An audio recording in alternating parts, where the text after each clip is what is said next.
My, my name is Reva Chambliss. I'm the Vice Chair of the Met Council, and I serve as council member for District 2. I will be chairing this evening's meeting in the absence of Chair Zelli. And we have several items on our agenda. We'll start with the Dakota Land, Water, and People Acknowledgement. I'll do it. All right. The Metropolitan Council acknowledges that the land we currently call Minnesota, and specifically the seven-county region, is the ancestral homeland of the Dakota Oyate, who are present and active contributors to our thriving region. As part of the Metropolitan Council's commitment to address this unresolved legacy of genocide, dispossession, and settler colonialism, and the fact that that government institutions, including the Metropolitan Council, benefited economically, politically, and institutionally after the forcible removal of the Dakota Oyate, the Metropolitan Council is dedicated to instilling land, water, and people commitments in regional policy. These commitments support the Dakota Oyate, the 11 federally recognized tribes in Minnesota, Ho-Chunk Nation, and the American Indian communities representing over 150 diverse tribal nations that call the seven-county region home. Thank you, Councilmember Obasaka. Next, we have approval of the agenda. Does anyone have any changes or corrections to the agenda? If not, I'll take a motion to approve the agenda. So moved. It has been moved. Is there a second? Second. And seconded. The agenda is approved. The next item on the agenda is approval of the July 23rd, 2025 Metropolitan Council minutes.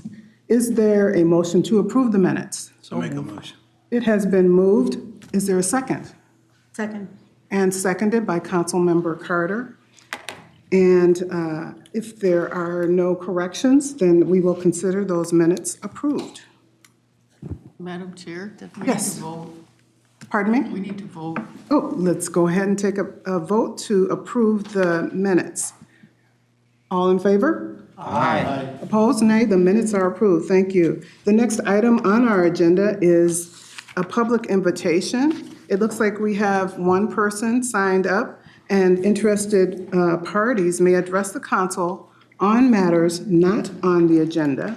And we have one person pre-registered.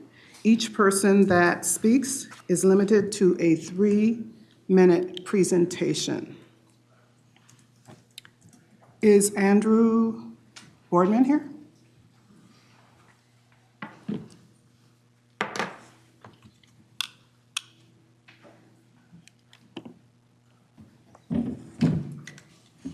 Thank you, Madam Chair.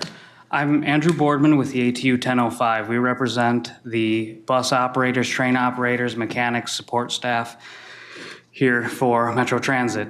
I came today hoping to have an opportunity to stand or sit in front of Charlie Zelli, but he is not here. I want to talk to you. If you were at the Transportation Committee meeting, you heard from me there as well. I'm here because the Met Council, even before a lot of you, has made some errors when it comes to transportation, and I want to change it. I want these things to stop happening. We have the constant negative press you guys get for the rail extensions, and now we have the Big Lake shutdown, which is going to negatively impact many citizens, people who bought their homes where they bought so that they could take that train to work, businesses that moved in just because of the infrastructure there for the people commuting. Everyone's losing it because you guys are shutting down the North Star Rail way ahead of schedule. These mistakes, they affect people. Another mistake that was made, we made a big deal about this a few years ago. We called it the Louisiana Purchase. You all decided to send $12 million worth of work on our light rail vehicles down to Louisiana. We got the first train back finally, years overdue, and our mechanics here have to redo all of that work, all at the expense of the taxpayers because of how terrible that company did. All these things are on you The public sees it. We need to stop doing that. We need to start looking at better solutions. Maybe not closing down a rail line that people depend on. Maybe planning better on light rail extensions. Not sending our work to scab states when we have perfectly good union labor here to do it. I'm here to ask you guys to start rethinking some of these transportation ideas that come before you. Thank you. Thank you. We appreciate your comments. Is there anyone else that would like to address the council for the public invitation portion? Seeing none, we will move on to the next item on our agenda. And that is the public hearing, where we will have remarks. So at this time, we will have the opening of the hearing and convene the public hearing to take comments on the draft amendment of the 2050 Transportation Policy Plan, which is included in the Imagine 2050 Development Guide. The Transportation Policy Plan is the region's guiding document that translates a shared vision for our region's transportation systems into investment plans and decisions that help build and maintain that system. This amendment adds two things to the plan: the current proposed route alignment for the Blue Line Extension Project and the addition of the Metro Gold Line Extension Project, which would extend the Gold Line from downtown St. Paul to downtown Minneapolis, generally along I-94. You can find the full amendment at metrocouncil.org/TPP. Anyone who wishes to can provide comments.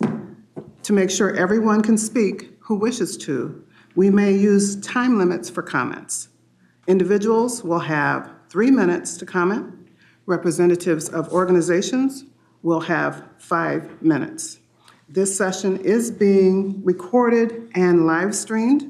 And when you speak, please state your name, first and last, your place of residence, and the organization you represent, if any. Written statements are also accepted, and you may leave a copy with us and/or email any comments to public.info@metc.state.mn.us. We do have a pre-registered list of speakers, and then anyone signed in can speak. So for our first TPP public meeting comment, we have Mark Hughes. Okay, I don't see Mark. Matt Bruns. You can come up to the dais and there are microphones for you. Chair and council members, as a long-term Minneapolis resident, I want to recognize the council's commitment to equity, sustainability, and regional connectivity. These are values I too share. I stand before you not in opposition to progress, but in defense of thoughtful, equitable, and sustainable planning. The Blue Line extension, as proposed, falls short of those goals and risks diverting resources from more effective community-centered solutions and should not be included in the Met Council's 2050 plan. First, the financial implications of this project are significant. The extension's projected cost of $3.2 billion and growing, yet ridership estimates remain uncertain. With changing work patterns, remote employment, and constantly evolving transit preferences, we must ask whether this will yield the long-term value that the Twin Cities deserve. In an era of budget constraints, the 2050 plan should reflect fiscal prudence and adaptability, not legacy projects with questionable returns. Second, the equity impacts and risk of displacement are real. The alignment runs through communities that have historically faced underinvestment and displacement. While I appreciate the project's previous anti-displacement framework, history tells us that large-scale transit investments accelerate gentrification. Without robust protections, this extension will unintentionally price them out, undermining the very residents it aims to serve. Third, we must learn from our past experiences. Minnesota's track record with rail projects is troubling at best. The North Star commuter rail is being phased out after years of underperformance and taxpayer subsidies. The Southwest Light Rail extension is now nearly a decade behind schedule and $1.5 billion over budget. These aren't isolated missteps. They are systemic warning signs. We cannot afford to repeat them. Finally, let's talk about modern alternatives. The future of transit isn't just about laying tracks. It's about flexibility, accessibility, and innovation. Flexible microtransit, enhanced local bus service, and bus rapid transit can serve our communities faster, cheaper, and with less disruption. Let's invest in modern solutions that adapt to changing needs rather than locking ourselves into an antiquated rail system. In closing, I urge this council to pause and reconsider the inclusion of the Blue Line extension in the 2050 plan. This project may have merit in theory, but in practice, it risks becoming a costly, inflexible solution to a problem that demands community partnership and innovation. Let's prioritize forward-thinking transit that is community-driven, environmentally responsible, modern, flexible, and fiscally sound. Thank you for your time and your continued service to this region. Thank you. Next, we have Nasiru T. Is there a Nasiru T?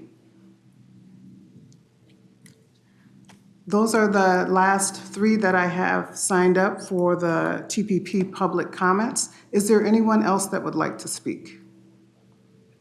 Okay, with that, I also want to note that we did receive a letter of support for the Blue Line extension from a coalition of labor organizations this afternoon. With that, I would like to thank, did you have a comment? Yeah, Madam Chair, I won't testify. That letter came in just at the very end here prior to the meeting starting today. We'll make sure to circulate that to council members following the meeting this evening. Very well. Thank you. Thank you for attending and participating in this public hearing. And with that, the hearing for the TPP is closed. To comment on the proposed 2040 Transportation Policy Plan Amendment, you can write the Met Council at 390 Robert Street North, St. Paul, Minnesota, or you can email the Met Council at public.info@metcouncil.state.mn.us, and record a comment on the public comment line is also an option at 651-602-1500 for TTY and 651-291-0904. At the close of this process, the staff will prepare a summary of comments along with the revised amendment. With that, this hearing is adjourned. The next item on the agenda is our consent business. We have 11 items on consent, so I would like to, at this time, take a motion for the consent business items. So moved. It has been moved. Is there a second? Second. It has been seconded by Councilmember Barber. Is there any discussion on the consent items? Without that, we'd like to take a vote. All in favor? Aye. Opposed, nay. That consent business items carry. For the non-consent business, there are reports of standing committees, and I am seeing no reports for community development, no reports for environment, no reports for management, no reports for transportation or joint reports. We do have other business today to vote on, and the first business item is 2025-197, which is appointment of the new Equity Advisory Co-Chair, and I will read that appointment. In July of 2025, the Equity Advisory Committee co-chairs and staff interviewed 3 candidates out of 3 candidates, and they decided to appoint 2 of those 3 candidates to the Equity Advisory Committee after careful considerations. The newly appointed members of the Equity Advisory Committee are Astrid Benedetto, at large, and Markia Knight, at large. Committee members will serve 4-year staggered terms and be eligible for reappointment for 1 additional 4-year term up to a total of 8 years. Notwithstanding the expiration of a committee member's term, the member will continue to serve until a successor is appointed to the council. Committee members may serve at the pleasure of the council and may be removed from the council at any time. The Equity Advisory Committee advises the Metropolitan Council in its work to advance equity in the metropolitan region. The work of the committee aligns with the Thrive Equity outcome.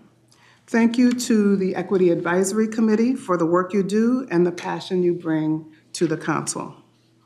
Is there a motion to approve Astrid Benedetto and Markia Knight as new at-large members of the Equity Advisory Committee effective immediately? So moved. It's been moved by Councilmember Pacheco and seconded by Councilmember Osman. Thank you. Any discussion? With no discussion, Madam Chair, I would note that the title on the business item says appointment of new equity advisory co-chair. And I believe here you're just appointing at-large members. So I would suggest that we correct the title of the business item for future use, unless I'm misunderstanding. we are making committee appointments for at-large members, so you are correct. So we will change that on the agenda so that it is noted that the appointment of these new equity advisories are for at-large members. Thank you. So it's been motioned and seconded, no discussion. So at this point, we'll take a vote. All in favor? Aye. Opposed, nay. This motion carries. The next item of business is 2025-204, which is Livable Communities Advisory Committee appointments for the 2025 to 2027 period. And I will read that as well.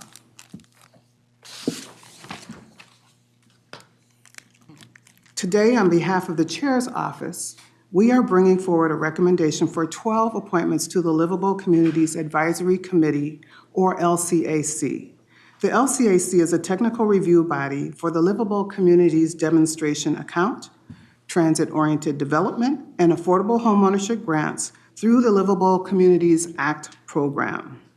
They score applications on the criteria set by the council and make funding recommendations with support from our staff, as well as advise on activities like the LCA alignment with Imagine 2050, and 5 of the 12 recommended volunteers are recommended for reappointment. We are grateful to Stephanie Hawkinson, Aaron Johnson, Nicole Klanowski, Valerie Coles, and Matthew Ramadan for their continued service. Staff, Councilmember Cameron, and I, myself, interviewed candidates for the 8-person seats and made the recommendations you see today to Chair Zelli based on their expertise, their location and geography, and their lived experiences. We are excited to bring new expertise in transportation planning, workforce development, and affordable homeownership to the committee, as well as an emerging developer and someone who has experienced homelessness. So we have a great composition of members on the LCA committee, and I want to thank and acknowledge the volunteers that are rolling off of this committee. Former Mayor Bill Blonigan, Brian Doyle, Bernadette Hornick, Faye Seimer, and Mala Tao for their years of service. And with that, I would recommend the council appoint the 12 members listed in this business item to the LCAC. Are there any questions or comments on these appointments? So with that, I'd like a motion to approve the appointments. It's been moved by Councilmember Lee and seconded by Councilmember Morales. Any discussion? With no discussion, all in favor? Aye. Opposed, nay. Those appointments are carried. Thank you. We do have one item for information for today's Met Council meeting, and that is the divisional level operating budget. And we're going to have Ned Smith come up for that.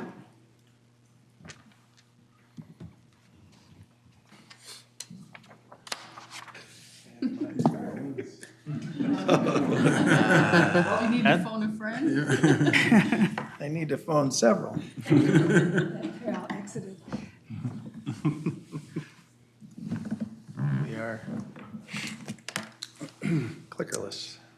Without a You could try the errors, you could try the arrows on the keyboard. There you go. Well, Very I'm good. here for you the whole time. You've shut down your computers. I'm overriding. I'm going to manual. All right. Okay.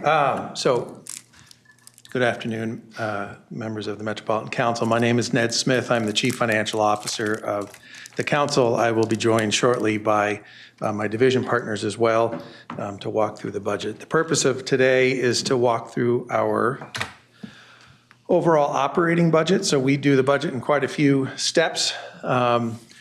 That says we actually started in May. We honestly started in December. But that is when we start putting together all of our budget numbers and we do the roll-ups. And then today on August 13th, as a info item, myself and my division partners will be sharing out the drivers of their operating budgets. And then you will vote on the 27th to approve the operating budget for preliminary operating budget, as well as the levies, and I'll walk through the levies today. And then on October 8th, we will do a similar thing with the capital side of the budget. So that's where, again, all of the divisions will walk through their capital plans. And then on the 22nd, we will vote on the unified budget for the adopted public comment. So that's the unified public comment that then gets released for public comment until December. Just for those of you who've been here a long time, you'll notice that we're a little early in December. We are switching the committee of the whole meeting and the second meeting of the month. We want to do that earlier to make sure we're timed appropriately with vacations as well as with other taxing entities in the region. So again, today is operations, which is about pass-throughs, debt service, and OPEB, other post-employment benefits. And then we will talk through capital program in October, and that's, again, the long-term plans. So I like to say that budgets are like gravity. They're not just a good idea, they're the law, and they are indeed the law. 473.125 is that the regional administrator has to develop and approve a budget through the council's approval. So we are rooted in statute. So let's start with 2026. With the so we have council levy authority is in three categories.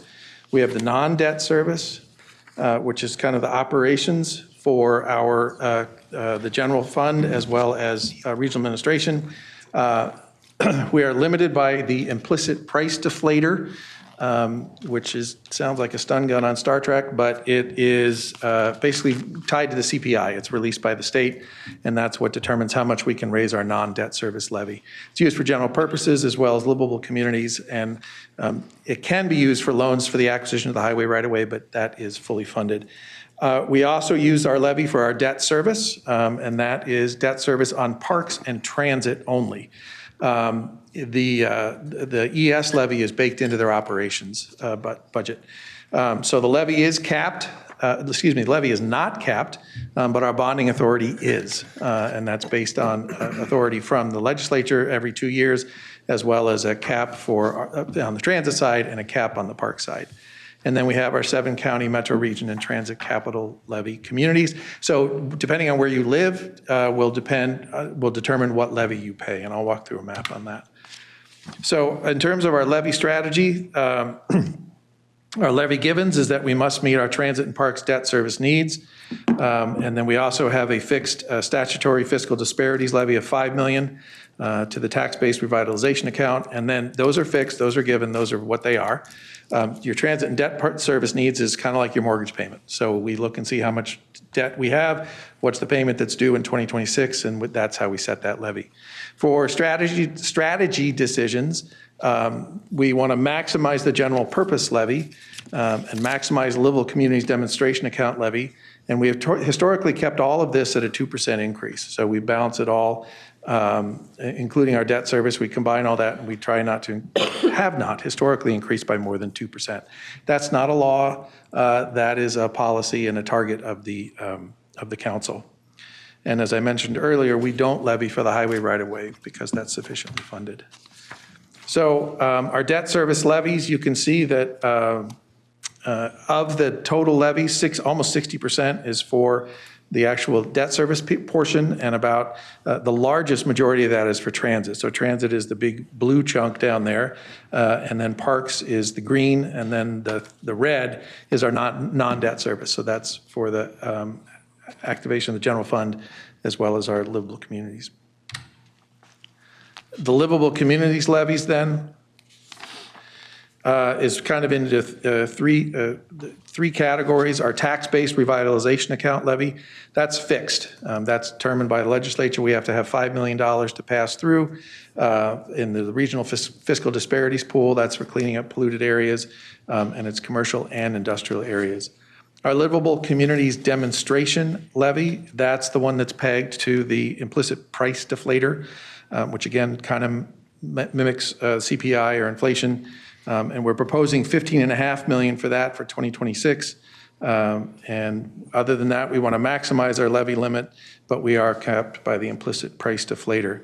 And then the local housing incentive account, that's $500,000 to the LCDA, and then $1 million to the general purpose levy, and that is also fixed. And what I point out is the levy that you're going to approve in 2 weeks, whatever levy we approve, we can lower it, but we can't increase it. So, and then naturally, being the finance guy, I'm trying to propose as high as we possibly can, while still being respectful of our ratepayers and making sure that they're getting good use of their investments. We're going to raise it 2%. That's quite modest, and we'll show you how that looks relative to the rest of their property tax bill in a minute. So the general purpose levy is for $19.8 million.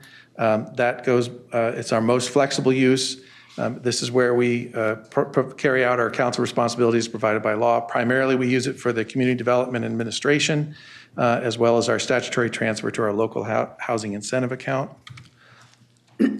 All of this then rolls to a total of $97.988 million for 2026. That is a 2% increase. And again, you can see the mass, almost 50%, 60% is for our debt service, most of that for transit. And then you can see how that's broken out across our general purpose versus our demonstration account. So who pays it and at what level?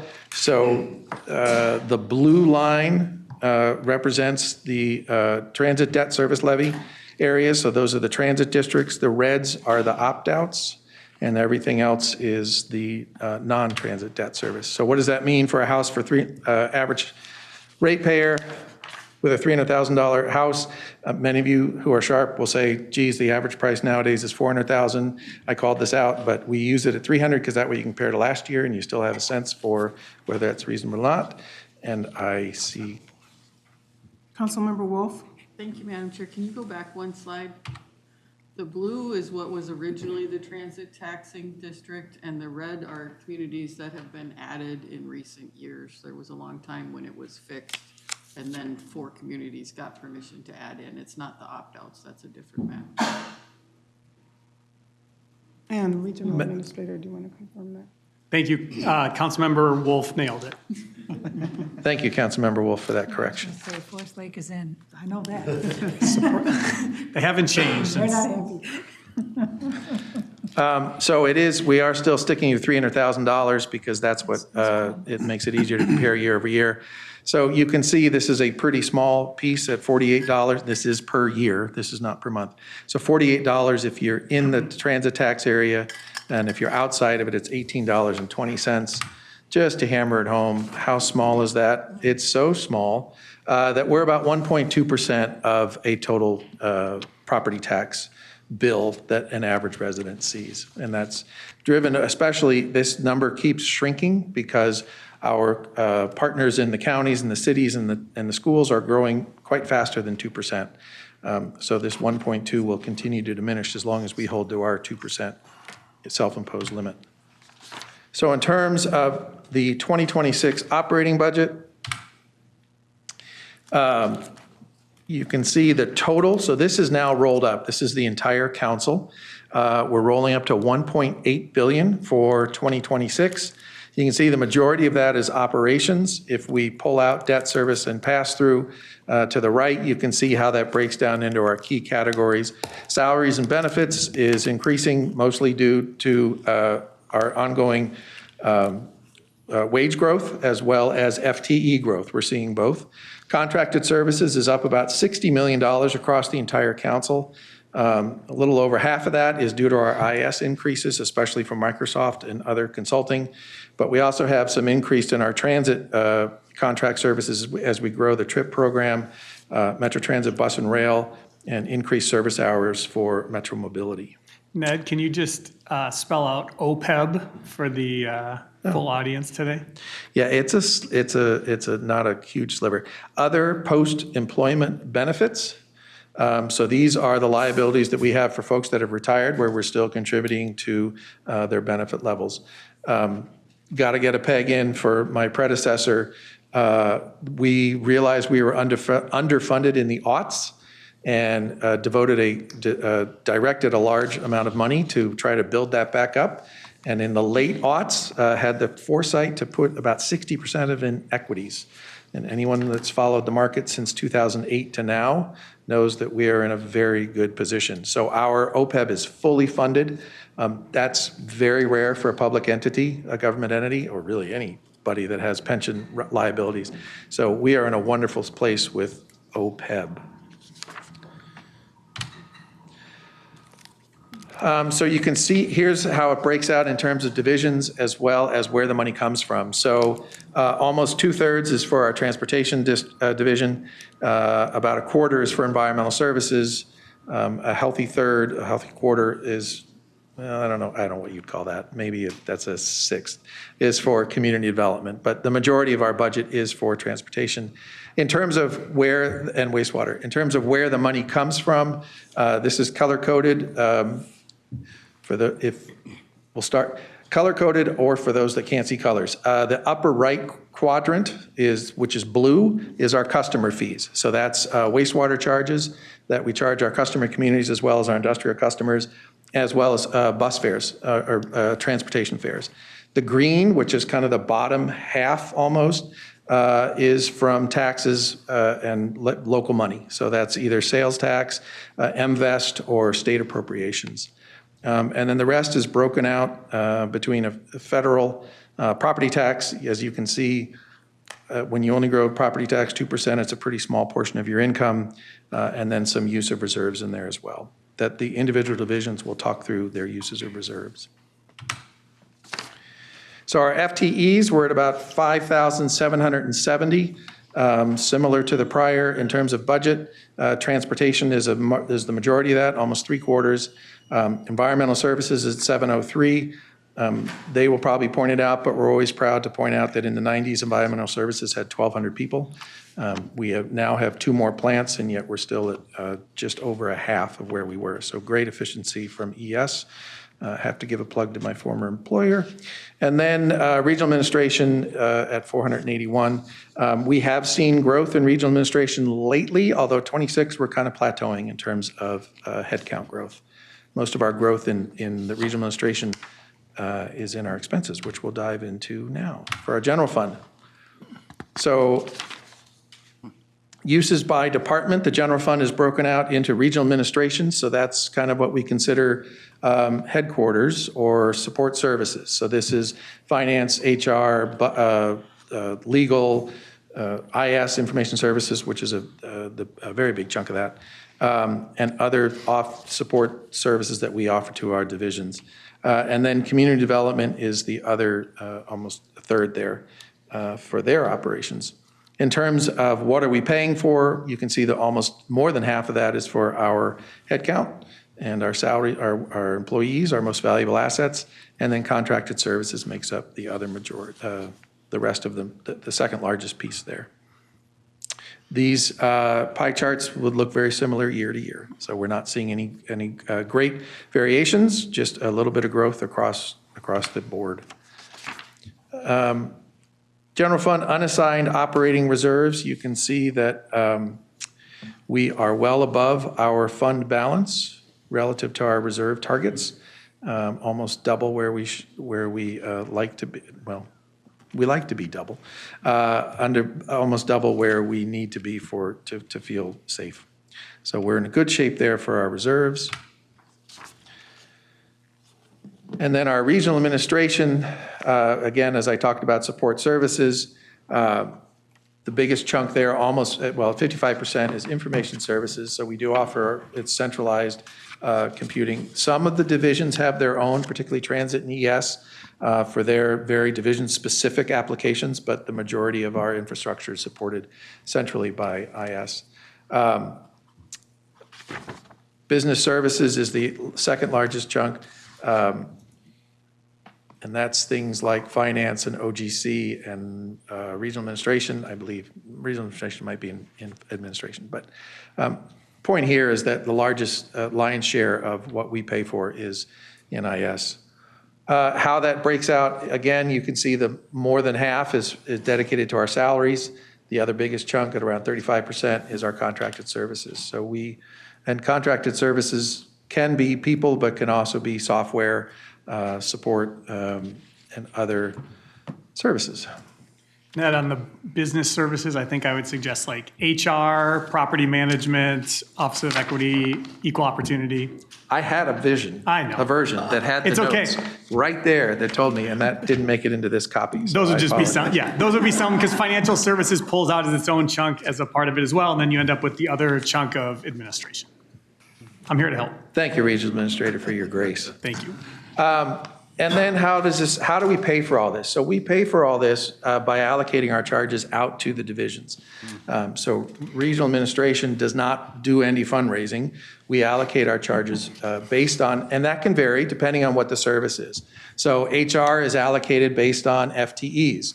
Computing, IS, is allocated based on equipment. Procurement is allocated based on your contract activity, and accounts payable, accounts receivable is allocated out based on the bills that you paid. So we do vary it to try to keep it fair across the organization to make sure that folks are getting what they pay for. We always have an opportunity to make sure that we are delivering in regional administration what the divisions need and that we are helping them to be successful. So this is the bill that they get, and we are always working with them to make sure, first of all, they understand the bill they're getting, which they haven't, we've had some opportunities to be clear with that. And second is that they are delighted with the services they're receiving, and we're also continuing to work with that. And Phil is doing a great job leading those efforts. You can see that these are still growing at about, 17.5% across the entire regional administration budget, and that's getting allocated out to our divisions. 17.5% is also high. This is our second year where we've been more than 15%. So we are working on kind of right-sizing regional administration. We were underfunding it for quite a few years, and we're trying to get that back up to speed, especially on our information services side, especially on cybersecurity, as well as other services around Microsoft and moving to the cloud. Some of those offer savings, but in general, it's an increasing expense. So my personal hope is that we are seeing RA plateau, level out. We cannot do 15 to 20% increases per year. We're going to overtake the budget. And as much as I'd love to talk about this, I do want to make sure that you get a chance to hear from my colleagues. So we will start with environmental services. Thank you. While they're coming up, are there any questions? Oh, thank you. Yes. No? Okay.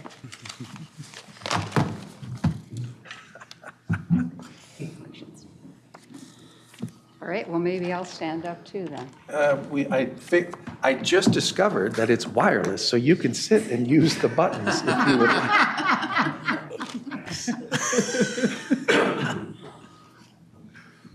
Madam Chair, council members, I'm Lisa Thompson, General Manager of Environmental Services. And with me is?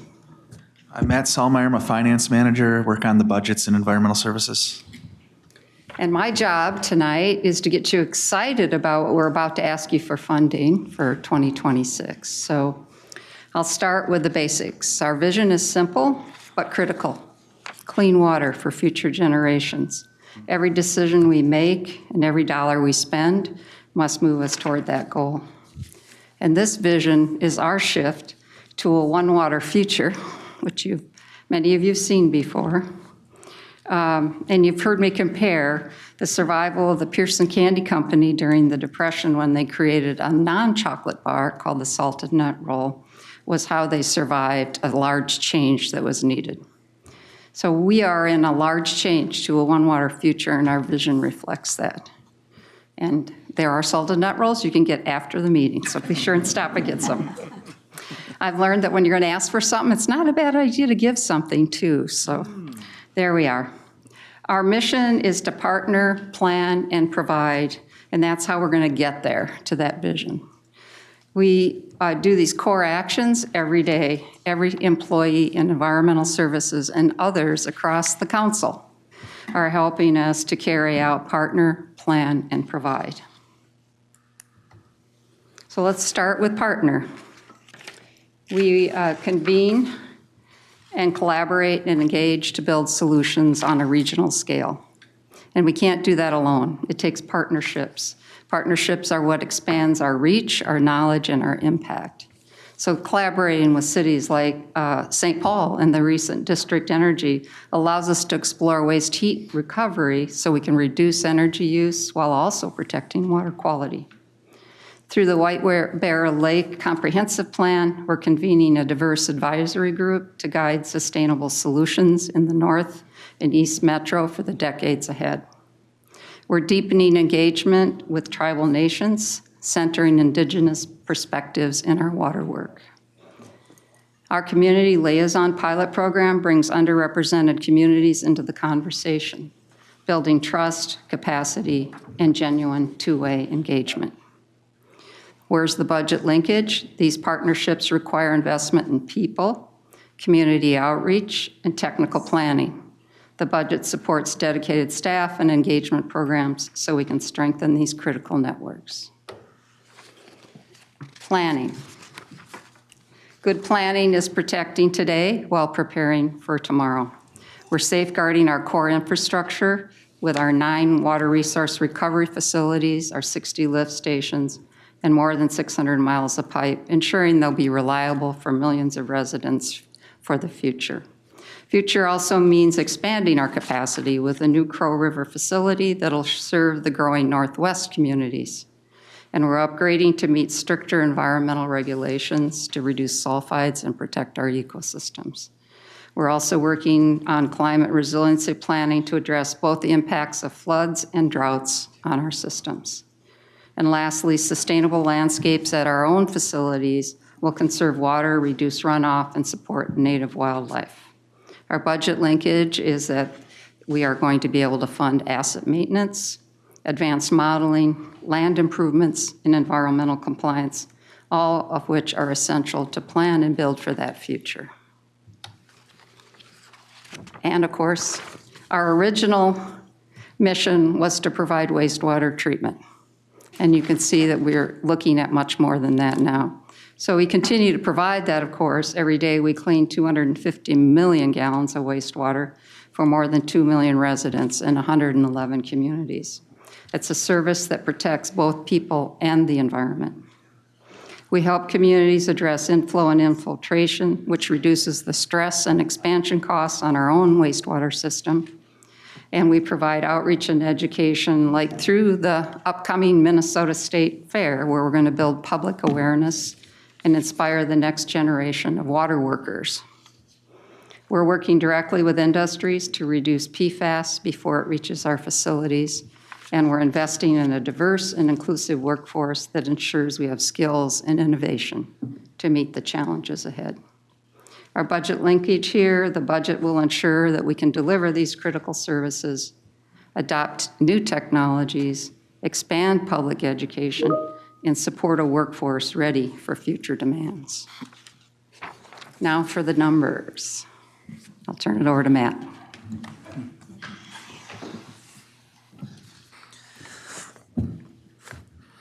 Thanks, Lisa. So I'm here to talk about some of our operating budget highlights. One thing we like to mention always is that we're a fee-for-service agency. If you flush, you pay. If you don't flush, you don't pay. We do not take any federal or state money. Our revenue comes from municipal wastewater charges to cities, our sewer availability charges for connecting to the system, and industrial charges for higher strength. This year we have a 5.8% municipal wastewater charge increase. This is largely due to recent labor increases to offset inflation. And IS costs, to, as Ned mentioned, to address cybersecurity, cloud computing, and to help address vacancies in certain parts through use of contractors. Our sewer availability charge which is the connection fee. It's flat for the 12th year in a row. We've been able to keep SAC flat because we have a healthy reserve balance and because we've had strong growth in the region over the last 5 to 10 years. In 2026, we plan to use $3 million from our SAC reserve to fund PAYGO. PAYGO stands for Pay As You Go, and this transfer helps us with rate mitigation, but also helps fund capital projects and in turn allows us to take out less debt. So it's really helpful as a tool to help with our management of our operating budget and our rates. And then our industrial waste strength charges are set to go up 8.1%, which is a function of cost increases at our treatment plants, which you might hear us also call our water resource recovery facilities. And that increase is a little bit higher than our municipal wastewater charge, and that's based on the additional effort that it takes to treat that high strength at the water resource recovery facility. And then our industrial permit fees are tied pretty closely to our MWC increase. We just rounded to the nearest $25 when we set that, and that is, this year it came out to exactly 5.8% as well. Moving on to our uses by department, these numbers exclude our debt service. And here you'll see things by category. The category is the largest one. On our left is our treatment services. That's the annual cost to run the treatment facility. After that, it's administration. That's 26%. That includes our general manager group and ES, also paying for regional administration, and includes costs which includes costs such as IS. After that is 9% for interceptors, which is our pipes. We have around 650 miles of pipes coming into our treatment plants. Then we have 8% for maintenance, which is working to keep our facilities in good working order. Repairs to our equipment and facilities are also in this group. We then have support services at 6%. That's internal computing, process computers, figuring out how to optimize the treatment. And it also includes things like the lab and monitoring. And then the categories are continuing to get smaller. As you can tell, 3% is water resource planning. That's partnering with communities to ensure we have adequate supply of water for the growing region. And 2% is wastewater planning, followed by 2% for capital design and delivery. That's work to help support our capital program. So that's the breakout on the left. And then the uses by category, the largest, 42% is salaries and benefits. That's our people. After that, it's 10% is contracted services. That includes things like security, other contracting and consulting needs. We have materials and supplies is 13%. That can be all sorts of different things, anything from a ladder to scaffolding. This category also includes our chemical expenses. The RA allocation, which we've touched on, is 13%. That's the central office. 10% is utilities. We're one of Xcel Energy's top 10 largest customers. We continue to work to monitor and try and be as energy efficient as we possibly can. And then other is 7%, includes the budget for central projects and insurance. And that's followed by PAYGO, which is 5%. That's pay as you go. And that is using our operating funds to help pay for capital projects. And the advantage there is that we're not taking out debt, so there's no additional interest expense with that. And moving on to our sources. So this excludes the SAC transfer and the MWC revenue that would fund debt service. So it's again a portion of what you might have seen on maybe some of the other charts showing some other expense numbers. But the big thing here is 95% of our revenue comes from our wastewater charges to 111 communities and our charges to industrial customers. And then after that, the remaining activity is 3% for things like our investment earnings. So we earn a little bit of money on the cash balance we have. And 2% is for planned use of reserves to help with rate mitigation. Okay, moving on to our sewer access charges, or SAC, the units. The first thing is that our 20-year average for SAC is 18,500 units. So you've seen we dropped to 17,036 in 2024. That's actually pretty close to average. In the past 20 years, we've seen SAC units as high as 27,000 and as low as 66.53 was the low during the last recession. So we're pretty close to the average, even though we've seen some ups and downs. And the drop we noticed in 2024 was primarily for apartments, followed by residential, commercial, combo buildings. A lot of this is driven by interest rates. If the interest rates are to suddenly fall, we would expect to see more development increasing. And we're currently planning for around 18,500 units, right around that average for 2025 and 2026. And we've only got about a half year's worth of data, but the preliminary data shows that we would be somewhere in that neighborhood of around 18,500 units. So this translates to our SAC reserve, which is currently 120.7 million. And the downtick between 2023 and 2024 is because we shifted $5 million from the SAC reserve to fund PAYGO to help with rate mitigation. So that downturn was, in part, it was planned.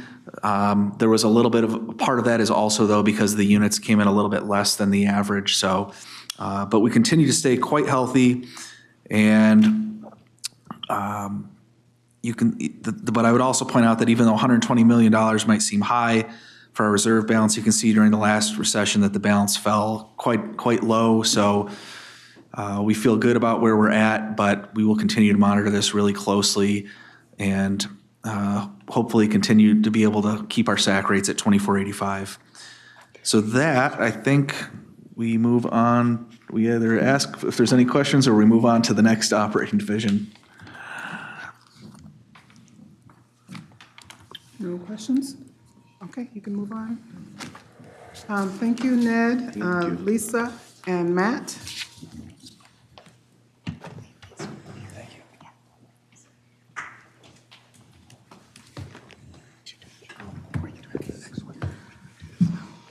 Good afternoon. I'm Lisa Barajas, the Executive Director of the Community Development Division. My pleasure to be in front of you today. I'm joined by Heather Giesel, Director of Finance and Administration for CD and MTS.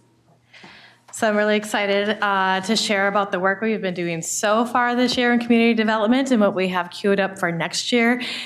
For members of our Community Development Committee, a lot of this will sound very familiar to you, especially a lot of the planning work that we have coming underway. I don't have any treats to share, but I have a lot of visual treats that I hope will help. But just as a reminder, across community development, we provide a range of services around coordinating the regional planning process, including the regional planning process specifically for the regional parks and trail system, for our land use work and growth management across the region, for our housing policy, and all of the base technical assistance and research that helps to support that. We do a lot of community collaboration and a lot of internal collaboration with our planning partners across all of our operating divisions as well. And that's just in our regional planning department side. On the other side of our work, our housing and redevelopment authority is about half of our staff, where we deliver state and federally funded rent assistance programs and really helping families find safe and stable homes. This year so far, we've had a lot underway, and I have to share that some great news this year in HRA. We're celebrating our 50th anniversary of providing rent assistance across this region, and this is our 21st year in a row of receiving high performer status from HUD on our federal program. So we're really excited about that. The picture in the upper right is our entire Housing Redevelopment Authority team, and without each and every one of them, we would not be able to receive high performer status. We are rated across just about every single element of the federal rent assistance program you can imagine, including error rates and completion rates and utilization rates, inspection rates. All of those elements include efficiency ratings, and across every single one of them, we've received that status. So every member contributes, and such a great team, and to continue that effort in providing that, not just receiving the status, but just an example of the commitment that the team has to serving the region and serving the tenants that we serve every day. We also achieved 100% utilization of our housing choice vouchers and expended 97% of our federal funds. That's not true for every public housing authority in the nation. And to be able to use every single voucher that comes our way is, again, a testament to the commitment of the team for bringing those resources and getting them out to the families that need them and helping them be successful in finding their housing. on the regional planning, most of you should know that our big accomplishment this year really was your adoption of Imagine 2050. This really starts that next round of local comprehensive planning that we'll be getting underway with later this year, but across the entire council, but in particular in community development. That includes the adoption of the housing policy, the land use policy, and the parks and trails policy chapters. And our teams have worked so hard with all of our partners, engaging residents across the region, and continuing to do so as we move into the implementation of that plan. In livable communities, we continue to see a lot of the projects that we funded in the past start to have their grand openings. We had a lot of delay in previous grant rounds in construction due to COVID. A lot of supply chain shortages, a lot of refinancing, a lot of different elements that really influencing and completion of projects. And we're starting to see a lot of those projects now come to fruition. So that's just an example there in Emerson Place in North Minneapolis that we recently were able to celebrate their grand opening on a beautiful sunny afternoon earlier this summer. In addition, in our parks work, we continue to work on modernizing our mapping, which I know sounds really boring, but it's so important for the work that we do in ensuring that the regional system that we work with our regional parks and trails implementing agencies on planning for, funding, and ensuring the protection of that we have accurate boundaries for where all of that land is. It's a system that was originally hand-drawn on hand-drawn maps on some especially for the legacy portions of our system. And lots of folks in all of the agencies, both ours and the 10 agencies alike, have moved on, and their handshake agreements moved on with them. And now we're left with trying to figure out what they agreed to and what the actual math is. So this has been a great collaborative effort that you'll see later this year as an amendment to our parks policy plan to say this is officially the boundary now going forward. So really lining up those elements. We also earlier this year issued our first round of community tree planting grants out to communities across the region to help improve tree canopy, especially in communities who are already overburdened and also experience high heat relative to the rest of the region. Really had a great round of interest in that application round where we received more than $5 million of requests for only $2.5 million of availability. And we were really excited this year at the end of session to have received an additional $1.9 million that we hope to be putting out later. We'll be coming back to you later this year to talk about how we put that out. Slightly different funding sources, so a little bit of a wrinkle there, but good money to have nonetheless to help continue that program. And as we continue to work on implementing our climate pollution reduction grant, we've really been able to utilize that tool to expand our staff and really build the expertise to build our regional greenhouse gas inventory and strategy planning tool that will really enable local units of governments, especially those cities who don't have the staff capacity, which is just about everybody, except for maybe a handful, to do these new requirements that are now in state law in their comprehensive plans. Turning what can be really technical information into useful and actionable data that we can also continue to track and monitor how we're doing as a region, how that collectively rolls up as communities do their work in their comprehensive plans. Underway, coming up in our regional planning department, and what we look to do in the coming year in 2026 is continuing to support that local planning, comprehensive planning process. We'll be issuing local planning assistance grants, and so our budget will be paying for that. We continue to update the handbook, and we'll continue to do that work, which is the resource for local governments as they're implementing their comprehensive plans. Now, I know it sounds like, well, what could a book possibly have for you? But it's a modern book, and it has a lot of technical stuff and gadgets associated. Lots of resources, lots of digital tools that, like the climate pollution reduction grant, greenhouse gas inventory tool, a lot of other similar tools that are customized on a city-by-city basis to provide that detailed information for local governments to make informed decisions as they are doing their local plans. We also will continue to work on and deliver policy grant work for the using our Pro Housing Grant from HUD. And we continue to work on aligning our Livable Communities Act programs with Imagine 2050. You'll hear more about later this year the work that we're doing to update our regional economic framework. And a lot of this is work that we've started and that we will be continuing to do in both this year and in the coming year, including implementing the Council's Climate Action Work Plan and looking at how we're updating that as we get on into our sort of 3 to 5 year range and have started to check off a lot of those actions already. In addition, we continue to do our baseline work around our population and employment estimates, which you recently heard from our research staff about, and continue to incorporate more around our qualitative data, our people-centered data, and what people are telling us and how we're incorporating that into the work that we're doing, both in the programs that we deliver, but also in the policy conversations that we're bringing to you and how we're sharing that information with you as well.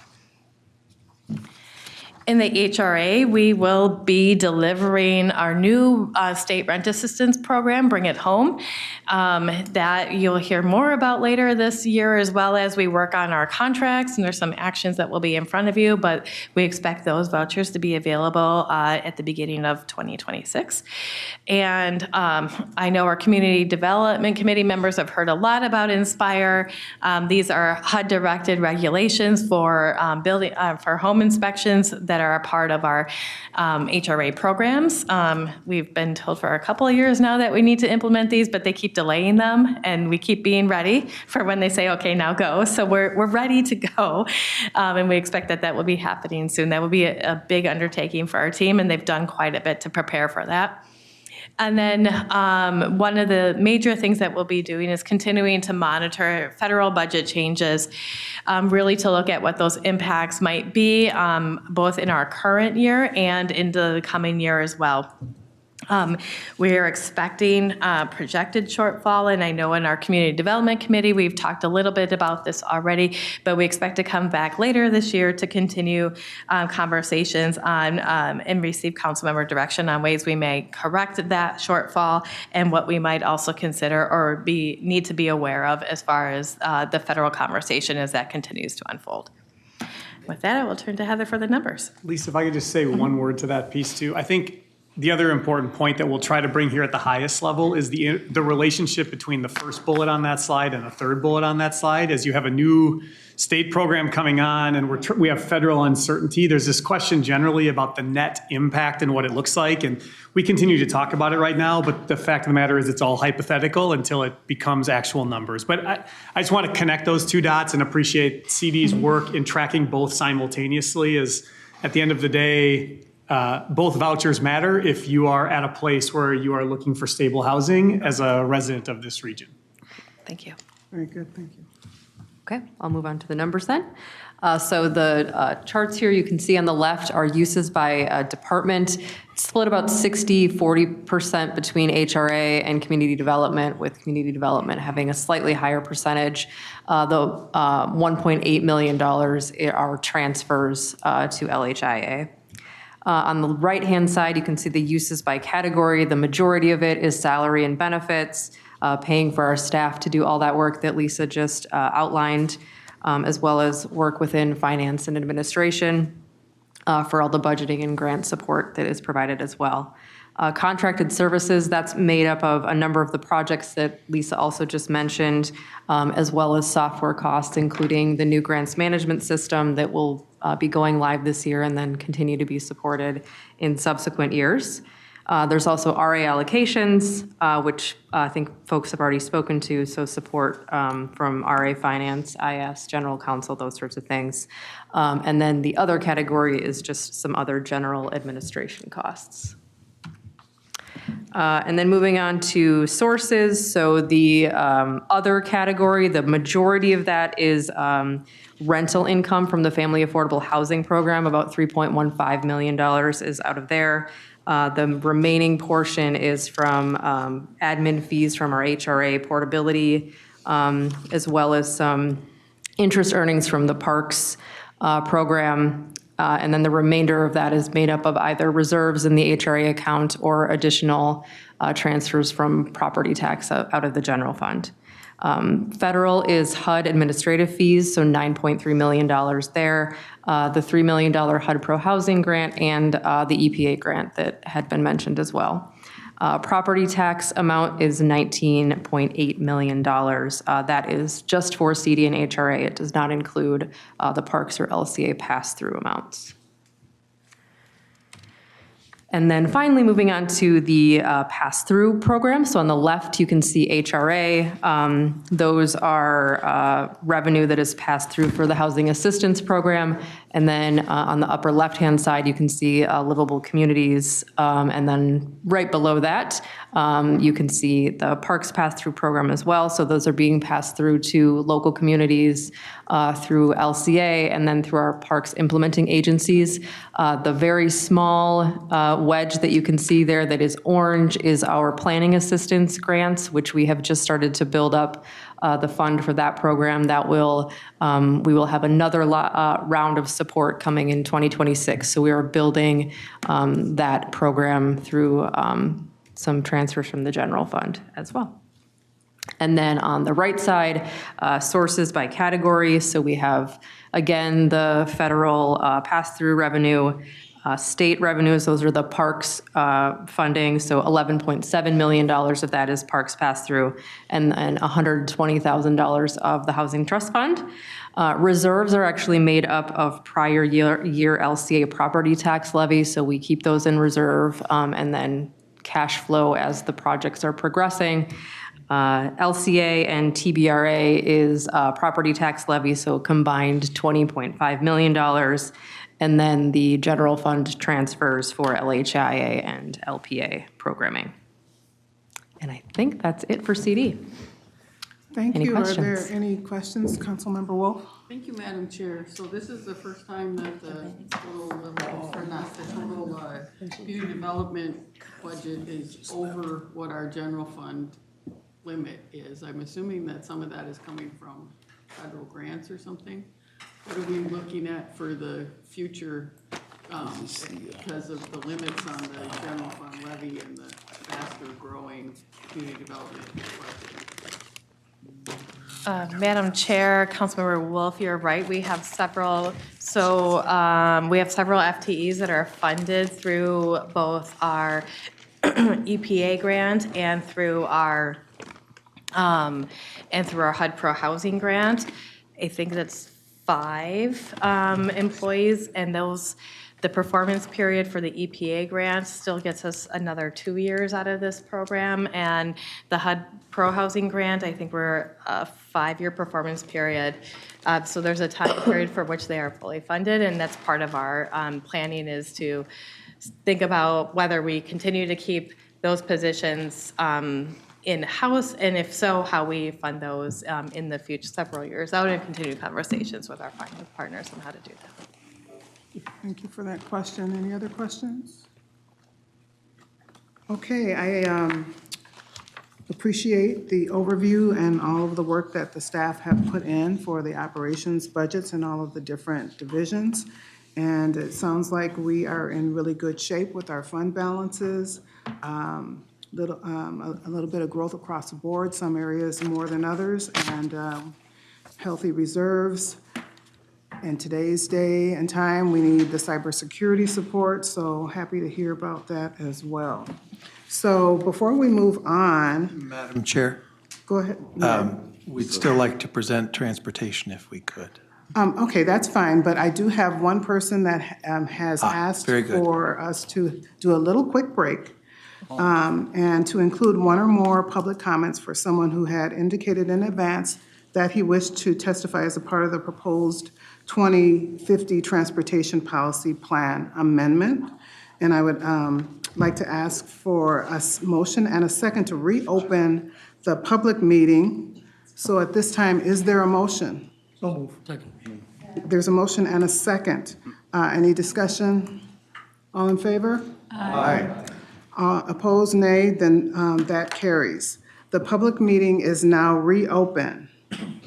And Mark, you're here, and I'd like you to Finally. share your comments. Yeah. And you have 3 minutes to. Yep. I work in radio and television, so I can work 3 minutes. Let me explain, though, before I talk about autonomous transportation, what really happened today. I'm a 66-year-old, hopefully mature adult, and take responsibility for being late. However, I ordered a 3 o'clock cab, a Metro cab, that got there at 4 o'clock. So that gives you your answer. But we do have, I work in Woodbury, we do have a 2 to 4 curfew that I wish would go away, and I'm gonna, Mark is my new council rep, so I hope to get in touch with him and have a quick meeting at some point, not today, but at some point. So that's really what happened, and the curfews messed us up. But I do want to talk about autonomous vehicles. During the session in the House and Senate 2 or 3 years ago, I had tried to implement with Rep. Moeller, John Marty, and Scott Dibble, and a few others in the Senate, the MetroCab program as it stands now. When you work afternoons like I do, it works real well. Sometimes around dinner time here, it didn't.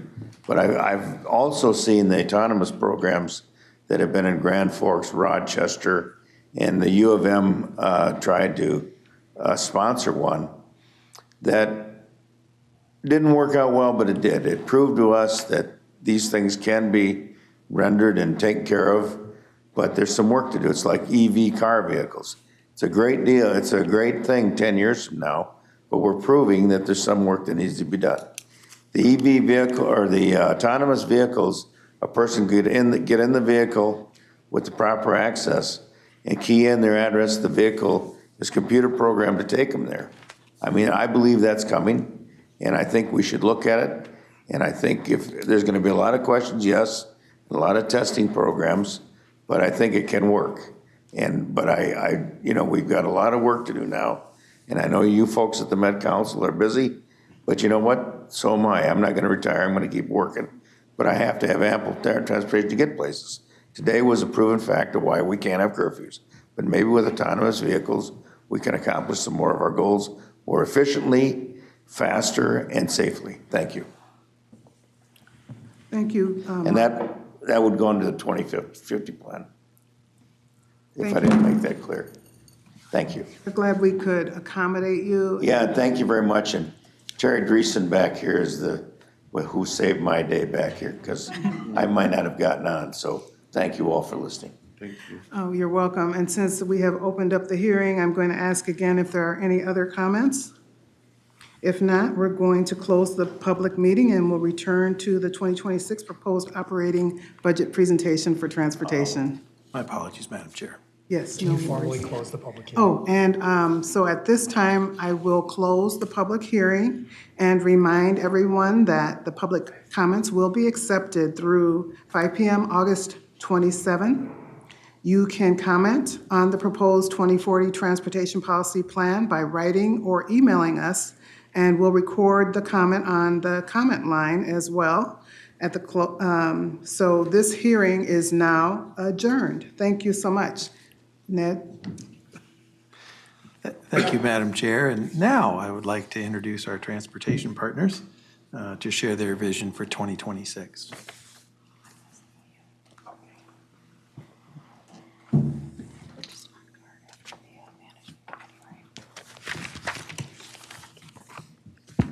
All right. Good afternoon, Chair, Council members. My name is Leslie Kinderis. I'm the General Manager of Metro Transit, and I'm joined by Kristen Prescott, Interim Finance Director for Metro Transit.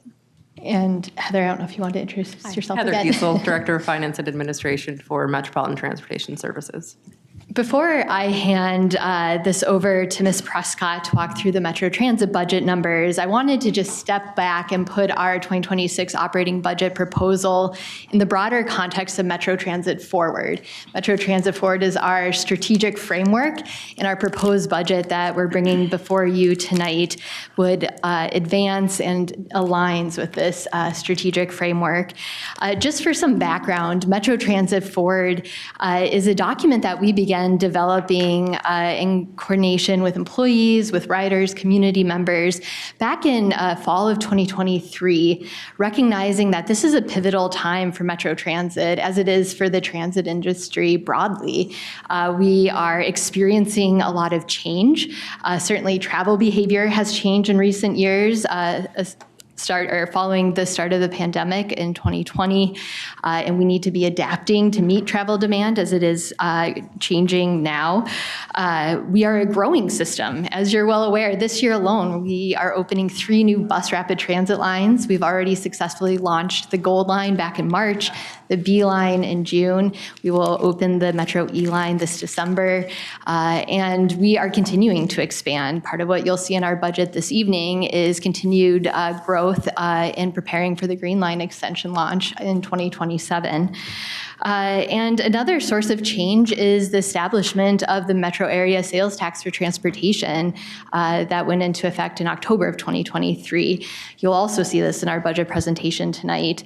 That sales tax has provided us a significant measure of financial stability and the ability, if not expectation, to plan ahead and provide a very clear vision for what we're doing with that increased investment. And certainly at Metro Transit, we know with that increased investment comes increased expectation. So much of our budget proposal aligns with the uses outlined in the sales tax statute, as well as responds to what we're hearing from our customers who tell us that having a safe, clean, reliable system that meets their needs and allows them to get where they need to go conveniently is really at the heart of what we're doing. So I'm going to turn it over to Kristen to walk through the details, but again, just appreciate the opportunity tonight to share how our proposed budget would further these goals. So, Kristen. Thank you, I Leslie. don't know if you want this or not. Yeah. Okay, so first of all, we wanted to kind of give some division highlights on what really is driving our 2026 operating budgets. For Metro Transit, we have public safety, and that's going to include our TRIP program as well as supplemental security. We have Network Now for service expansion, cleaning and maintenance, and as well as preparing for the Green Line extension opening in 2027. For Metropolitan Transportation Services, or MTS, they have Special Transportation Services State Forecast Program. They also have Network Now, and that's for micro transit, and then they have fixed routes operated by other transit provider contracts managed within MTS. They're also part of Network Now. And then as well as the ongoing regional transportation planning program projects. So this is just kind of our council ridership. You can kind of see in 2020 where we had the drop for the COVID pandemic. And in 21 to 24, we had a steady incline as people were returning to work. From 25 to 26, we're really anticipating kind of a level ridership, but we'll be watching closely as employees are being mandated back to work.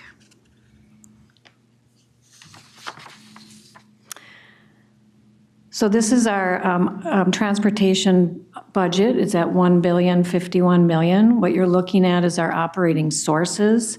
What I really wanted to point out on this slide is the amount of state revenues that is funding our transportation budget, and that's at 73%. Next one.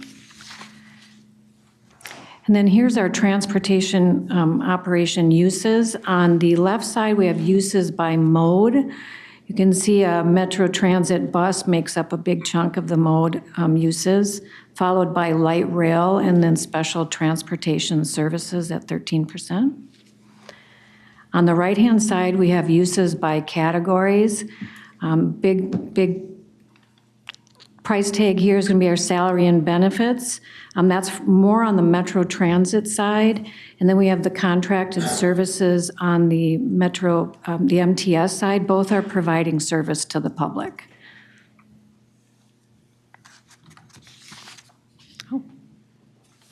Okay, so I'll provide a little bit of background on our special transportation services. Again, this is Metro Mobility and Metro Move.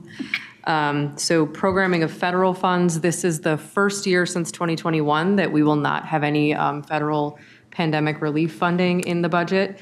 So I did want to highlight that. There is $2.9 million in the Special Transportation Services budget from DHS for Metro Move. And then later on in the year, you will hear about capital federal funds that are part of the Metmo budget.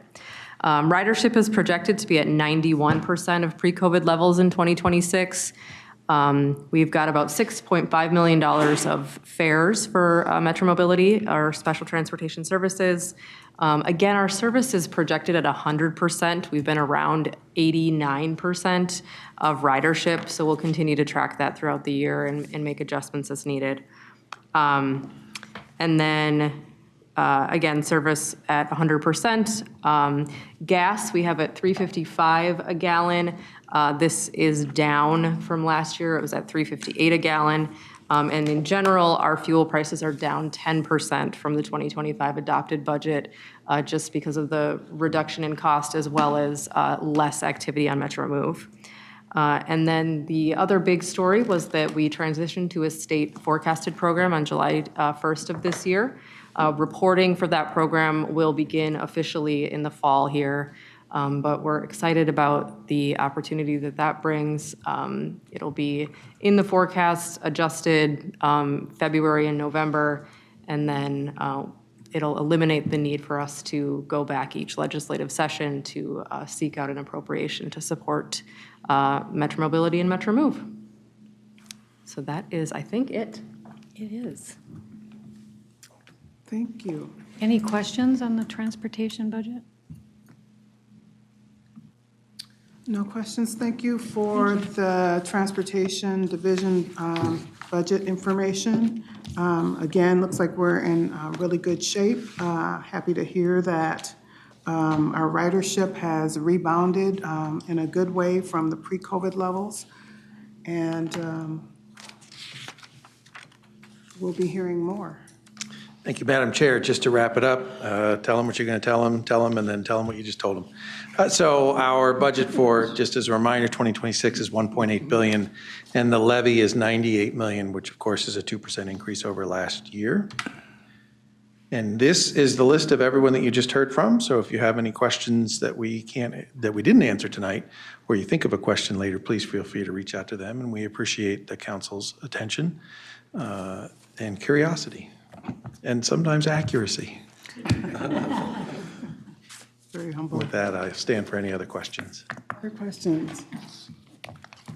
Seeing none, thank you again for the presentation, and we will move on to reports. Do we have any reports from council members? No reports from council members. Regional Administrator? No report today, Madam Chair. Thank you. You're welcome. And? No report, Madam Chair. Thank you. Okay.